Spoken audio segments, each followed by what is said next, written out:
యుద్ధం మరోవైపు పొదుపు మంత్రం పఠిస్తున్నా ధరలకు మాత్రం కళ్ళెం పడట్లేదు. ఈ ప్రభావం అన్ని రంగాలపై పన్నుండడంతో సామాన్యుడి జీవితం అస్తవ్యస్తం అవునుంది. ఇదే అంశంపై వాళ్ళ డిబేట్లో చర్చిద్దాం. డిబేట్లో మనతో పాటు పాల్గొంటున్నారు మస్తాన్ రావు గారు, అనలిస్ట్, అదేవిధంగా గంగపురం వెంకటరెడ్డి గారు బీజేపీ, అదేవిధంగా చరణ్ కౌశిక్ గారు కాంగ్రెస్ నుంచి. ముందుగా మస్తాన్ రావు గారు, గుడ్ మార్నింగ్ సార్. మనం చూస్తున్నాం గత కొద్ది రోజుల నుంచి పెట్రోల్, డీజిల్, గ్యాస్, అదేవిధంగా వంట నూనెకు సంబంధించి ధరలు పెరుగుతూ ఉన్నాయి.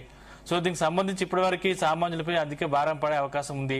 సో ఇంకెంత కాలం పెరిగే అవకాశం ఉంది, ఇంకెంత భారం పడే అవకాశం ఉంది, అదేవిధంగా ఈ పశ్చిమాసియా యుద్ధ ప్రభావం భారత మార్కెట్లపై ఏ విధంగా ఉండే అవకాశం ఉంది, ఎంతకాలం ఉండే అవకాశం ఉందంటారు సార్? Good morning sir. ఈ తెలుగు ప్రేక్షకులకు, ప్యానెల్లో ఉన్న పెద్దలకు, మీకు కూడా. హైదరాబాద్ లో నరేంద్ర మోడీ గారు వచ్చి మన దేశవ్యాప్తంగా ప్రజలకు పిలిపించినప్పటి నుంచి చూస్తే మనకు అర్థమైపోతాం, ఆర్థిక సంక్షోభంలో మనం కూడా చిక్కుకున్నాం. దాన్ని బయటపడడానికి నానా తంటాలు పడతా ఉంది.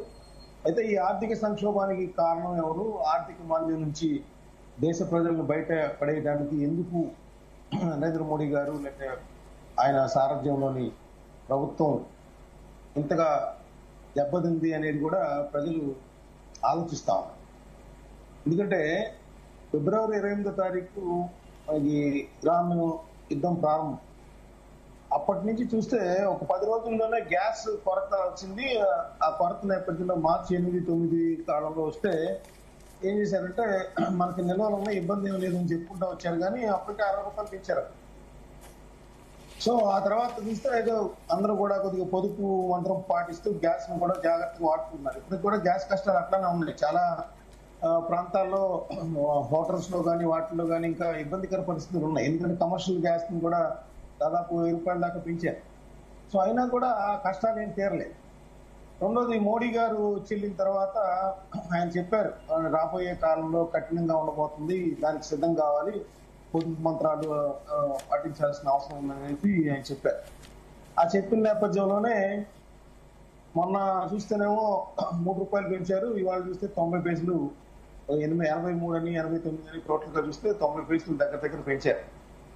ఇప్పుడు మనకి హైదరాబాద్ లోనేమో 111.78 పెట్రోల్, డీజిల్ వచ్చేసి 99.89. అదేవిధంగా ఆంధ్రప్రదేశ్ లో వచ్చేసి 114 రూపాయలకి వెళ్ళిపోయింది. అదేవిధంగా డీజిల్ వచ్చేసి 102 రూపాయలు. సో దీని ఇంపాక్ట్ ఖచ్చితంగా డీజిల్, పెట్రోల్ అంటే సొంత వాహనాలు అంటే వాళ్ళ బడ్జెట్ పెరుగుతుంది. డీజిల్ ఏంటంటే ఖచ్చితంగా నిత్యావసర వస్తువుల రేట్లు కూడా పెరగడానికి దోహదం చేస్తాం. సో ఖచ్చితంగా ప్రతి వంట ఇంటి మీద, ప్రతి కుటుంబం మీద ఈ పెట్రోల్ ధరల ప్రభావం తీవ్రంగా పడిందంటంలో ఎటువంటి సందేహం లేదు.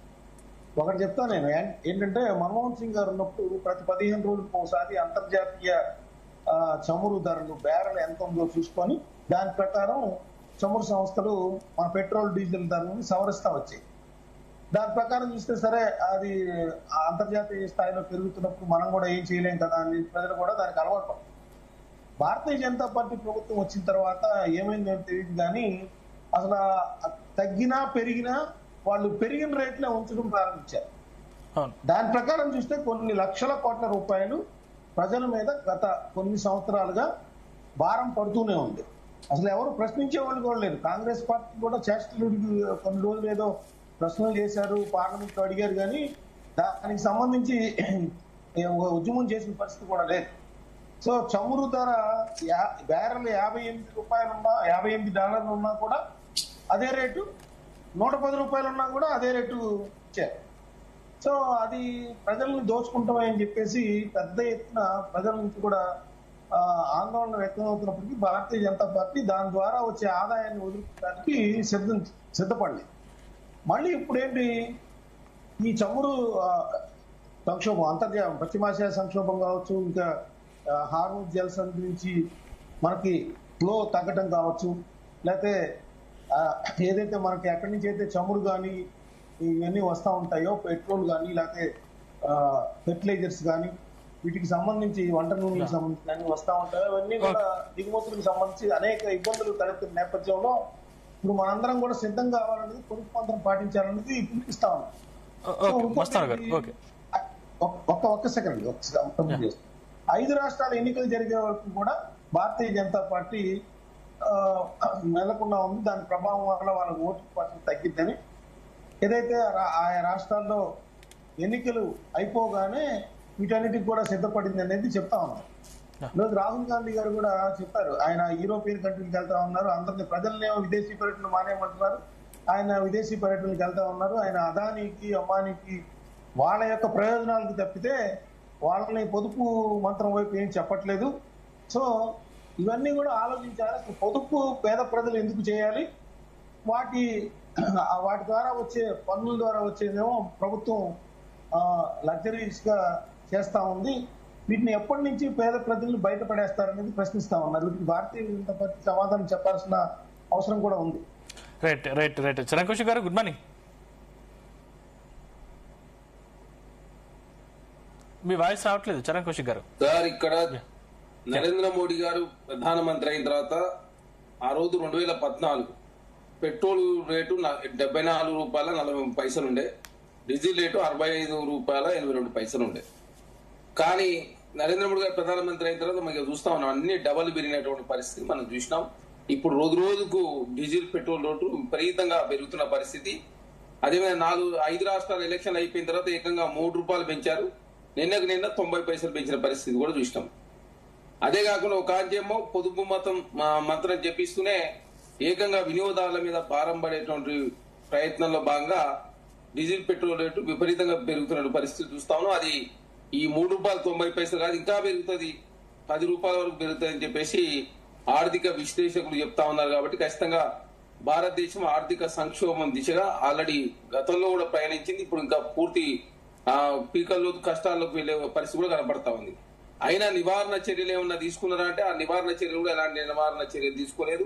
అదే కాకుండా చాలా ఇబ్బందికరమైన పరిస్థితులు భారతదేశం ఎదుర్కొంటా ఉంది. కాబట్టి ఏదో కాన్వాయిలు, అదే వెహికల్ 10 ఉంటే 5 చేసుకోవాలా, అదే కాకుండా వెడ్డింగ్ సంబంధించినటువంటి డెస్టినేషన్ వెడ్డింగ్స్ మానుకోవాలని చెప్పేసి విదేశీ పర్యటనలు రద్దు చేసుకోవాలని చెప్తున్నటువంటి ప్రభుత్వాలు ఆల్టర్నేటివ్ మార్గాలను అన్వేషించే ప్రయత్నంలో ఘోరంగా విఫలమైనది చాలా స్పష్టంగా కనపడతా ఉంది. ఎందుకంటే 6 రకాలుగా పెట్రోల్ డీజిల్ లేకున్నా కూడా మనం భారతదేశంలో ప్రత్యామ్నాయ మార్గాలను ఎంచుకోవచ్చు. అది సోలార్ కావచ్చు, తర్వాత రకరకాల మార్గాల ద్వారా మనం గ్రీన్ ఎనర్జీని కూడా ప్రొడ్యూస్ చేసుకోవచ్చు. అదే కాకుండా ఉక్రెయిన్ రష్యా వార్ అనేది దాదాపు 3 సంవత్సరాలు అవుతా ఉంది.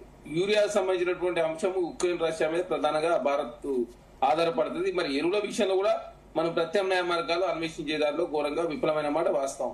ఒక ఎరువులు, ఒక పెట్రోల్ డీజిల్, అదేవిధంగా రకరకాల ఫారెన్ డైరెక్ట్ ఇన్వెస్ట్మెంట్స్ వెళ్ళిపోవడం, విదేశీ మారక నిల్వలు తగ్గిపోవడం, బంగాళ నిల్వలు తగ్గిపోతున్నాయని చెప్పేసి పెద్ద ఎత్తున గగ్గోలు పెడుతున్నటువంటి మనము ఎగుమతులు పెంచే ప్రయత్నంలో విఫలమైన, అదే కాకుండా డీజిల్ పెట్రోల్ ధరలు కంట్రోల్ చేయడం దానిలో విఫలమైన, అదేవిధంగా ఎరువులు భారతదేశంలో ఉత్పత్తి చేయడంలో విఫలమైన, అదే కాకుండా ఇక్కడ సోలార్ విద్యుత్ కావచ్చు, తర్వాత ఈవీ వెహికల్స్ ఎంకరేజ్మెంట్ చేసే ప్రయత్నం కూడా గతంలో మహీంద్రా కావచ్చు, టాటా వాళ్ళు ఈ వెహికల్స్ ఉత్పత్తి చేసేవారు.